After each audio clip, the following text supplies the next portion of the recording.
Bismillahirrahmanirrahim. Assalamualaikum warahmatullahi wabarakatuh. Selamat sore, Ibu, Bapak, Kakak, dan teman-teman semua. Di sini kami dari kelompok 11, paralel 2, mata kuliah ARL 1216, Rekayasa Tapak. Anggota kami terdiri dari Nirsyada Tribuana, Muhammad Fajri Budiman, Arsyanda Alfidermawan, Laila Nurarifah, dan Tarita Aisyah Widati. Di sini kami akan membahas atau mempresentasikan mengenai analisis permasalahan wilayah pesisir Pantai Kombi, Kecamatan Kombi. Baik, tanpa berlama-lama lagi langsung memasuki ke materi yang pertama adalah pembagian ruang pada Pantai Kombi. Dapat dilihat di sebelah kiri sini terdapat peta ya, gambaran dari atas. Di sebelah kiri sini terdapat warna hijau, warna biru yang memanjang. Di sini merupakan jalan ya, jalan sebagai tempat penghubung atau akses jalan menuju tempat kawasan wisatanya. Kemudian di area lingkaran merah ini merupakan kawasan resort dan tempat peribadatan bagi umat-umat yang ada di situ. Dan area hijau di sebelah sini merupakan area rekreasi, di mana para wisatawan dapat berrekreasi seperti outbound dan semacamnya.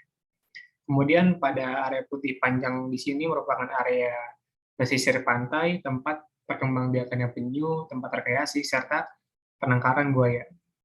Dan yang terakhir adalah area biru di sini merupakan area bibir pantai, di mana tempat wisatawan untuk berekreasi dan ada juga tambak ikannya.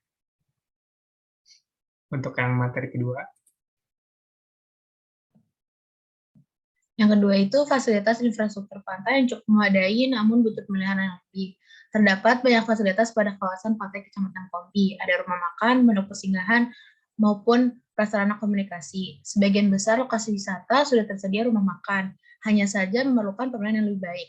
Dan untuk jarak dari objek wisata pun beragam. Ada yang dekat dengan objek wisata dan ada pun yang lumayan jauh. Yang kedua ada pondok persinggahan. Pondok persinggahan sudah tersedia di seluruh kawasan wisata di Kecamatan Kombi dengan kondisi yang cukup, namun masih membutuhkan tindak pengelolaan yang lebih baik, meskipun jarak objek wisata termasuk dekat. Next.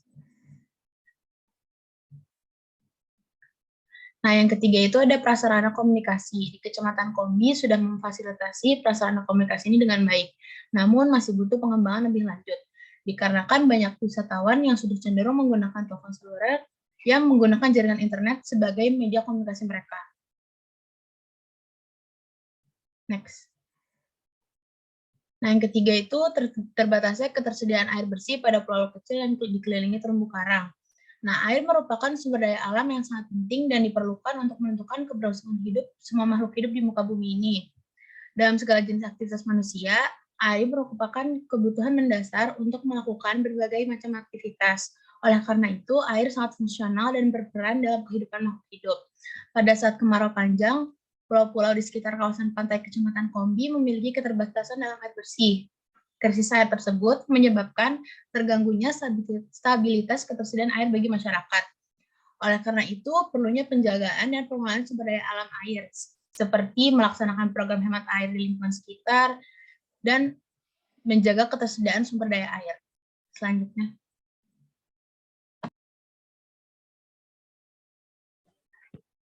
Selanjutnya yaitu mengenai dampak ombak pantai terhadap bangunan di tepi pantai Kecamatan Kombi. Arus ombak laut di pantai Kombi yaitu dari Laut Maluku dalam frekuensi tinggi dapat menyebabkan tumbukan partikel antara air dan tanah. Arus laut ini berasal dari Samudra Pasifik dan dari arah utara dan akan kembali ke arah utara juga.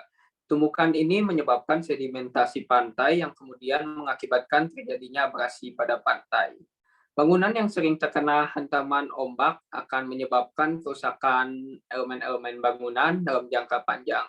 Dampak dari ombak ini dapat diminimalisir dengan membuat bangunan yang berada jauh dari garis tepi pantai Kecamatan Kombi.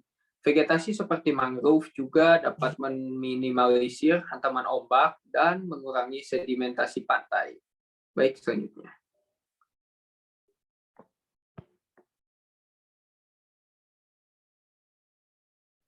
Baik, selanjutnya ada buruknya kondisi infrastruktur dasar pariwisata di sekitar Kecamatan Kombi. Yang pertama itu ada jalan. Nah, ketersediaan jalan di sekitar Kecamatan Kombi ini sudah mampu mendukung arus pergerakan penduduk serta kendaraan, di mana kondisi jalan yang ada. Nah, salah satu faktor permasalahan dalam pengembangan kawasan ini yaitu kondisi jalan menuju objek wisata yang kurang baik. Dengan adanya perbaikan jalan, maka akan mempermudah wisatawan dalam berkunjung. Yang kedua itu ada transportasi umum. Ketersediaan transportasi umum ini nggak kalah pentingnya dalam pengembangan pariwisata. Ojek dan bendi ini merupakan alat transportasi umum di kawasan Kombi. Namun, transportasi umum ini masih sangat terbatas, sehingga perlu adanya perbaikan transportasi umum agar wisatawan lebih mudah untuk berkeliling di sekitar kawasan. Next. Selanjutnya, kurangnya kerjasama antara pemerintah dan masyarakat dalam pengelolaan wilayah tempat wisata. Pengembangan pariwisata daerah itu ditujukan untuk mengembangkan potensi lokal yang bersumber dari alam, sosial budaya, ataupun ekonomi, yang gunanya memberikan kontribusi bagi pemerintah daerah sekaligus meningkatkan kesejahteraan masyarakatnya. Partisipasi dalam pemeliharaan sumber daya alam ini merupakan andil yang besar dan juga berpotensi untuk menjadi objek wisata. Nah, selain itu, dengan mengikutsertakan masyarakat dalam proses dan usaha pengembangan pariwisata, akan membuat masyarakat itu sendiri memiliki rasa tanggung jawab untuk menjaga kelestarian potensi sumber daya alam yang dimiliki. Nah, tapi keterlibatan masyarakat dalam kegiatan pariwisata ini seringkali menimbulkan opini bahwa masyarakat lokal bukanlah bagian dari stakeholder yang terlibat dalam pariwisata.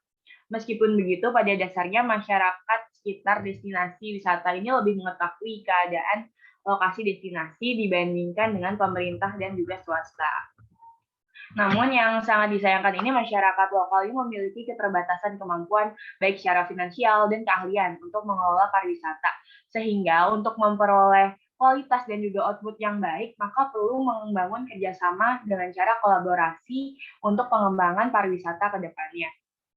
Maka hal yang bisa dilakukan untuk mengatasi hal itu, pemerintah daerah seharusnya lebih mengedepankan keterlibatan masyarakat dalam kegiatan wisata dengan memanfaatkan peluang yang ada guna meningkatkan keuntungan ekonomi masyarakat melalui penyediaan restoran, tempat tinggal, dan akses yang baik menuju lokasi wisata, di mana dalam kegiatannya itu dilaksanakan oleh masyarakat sekitar dengan membuat komunitas sebagai wadah dari masyarakat dalam melakukan pengembangan wisata.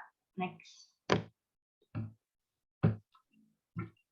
Selanjutnya, tidak adanya jalur evakuasi untuk bencana alam. Seperti yang diketahui bahwa kawasan pantai ini yang terletak di Kecamatan Kombi ini memiliki potensi wisata yang sangat besar. Nah, peningkatan jumlah pengunjung di tempat tersebut juga membuat kebutuhan akan sarana dan prasarana turut bertambah. Namun, yang sangat disayangkan pada kawasan wisata ini ternyata belum memiliki fasilitas jalur evakuasi yang baik. Hal tersebut tentu menjadi permasalahan yang perlu segera ditindaklanjuti.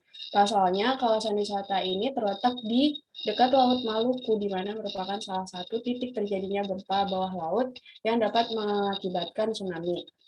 Dan menurut BNPB atau Badan Nasional Penanggulangan Bencana, jalur evakuasi merupakan sebuah jalur yang dapat dilalui penduduk agar dapat menuju tempat yang aman. Nah, jalur evakuasi ini sangat dibutuhkan terutama di kawasan wisata yang rentan terkena bencana alam karena dapat memudahkan kondisi saat mengevakuasi penduduk. Boleh next.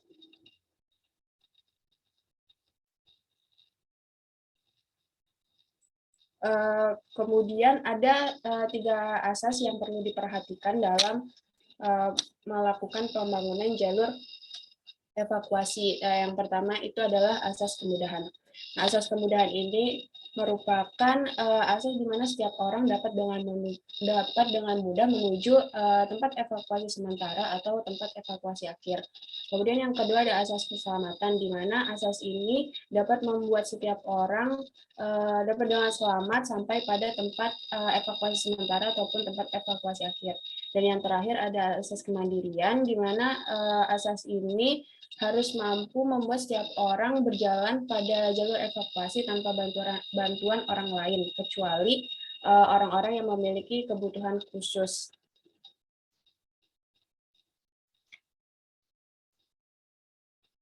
Kemudian pembangunan jalur evakuasi tsunami ini yang dirancang perlu melalui badan jalan dan harus menjauhi beberapa titik seperti yang pertama garis pantai, kemudian yang kedua ada muara sungai, yang ketiga ada badan aliran sungai, dan yang terakhir ada saluran air yang bermuara ke pantai, terutama area yang dekat kawasan pantai.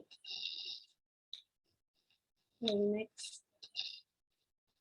Kemudian isu yang terakhir yakni peranan dari pihak ketiga yang dirasa kurang proaktif dalam membantu pengembangan industri pariwisata. Menurut hasil penelitian pada jurnal yang sudah kami angkat, menunjukkan bahwa kawasan pariwisata di daerah ini ternyata kurang mendapat perhatian khusus dari pihak ketiga dalam upaya pengembangannya. Nah, peran dari pihak ketiga seperti pengusaha ini ternyata sangat dibutuhkan untuk membantu melengkapi kurangnya fasilitas pada kawasan wisata tersebut, seperti sarana transportasi, toko souvenir, ataupun fasilitas pelengkap lainnya. Ini merupakan langkah awal yang baik dalam mengembangkan objek wisata di Pantai Kombi, di Kecamatan Kombi.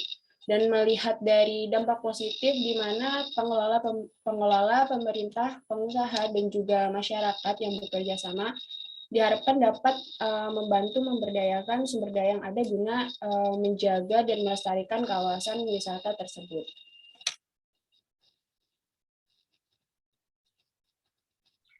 Baik teman-teman, mungkin yang tadi adalah akhir dari materi yang telah kita bahas. Jadi pada dasarnya Pantai Kombi ini merupakan pantai yang masih sulit diakses oleh wisatawan. Kenapa? Karena tergolong pantai baru dan tempatnya pun termasuk ke dalam pedalaman dalam Minahasa ya. Jadi untuk semua materi yang telah kita sampaikan, insya Allah menjadi keberkahan dan menjadi sarana prasarana untuk perkembangan wisata Pantai Kombi di masa yang akan datang ya. Baik, terima kasih untuk teman-teman yang telah menjelaskan materinya. Sampai berjumpa di lain waktu. Wassalamualaikum warahmatullahi wabarakatuh.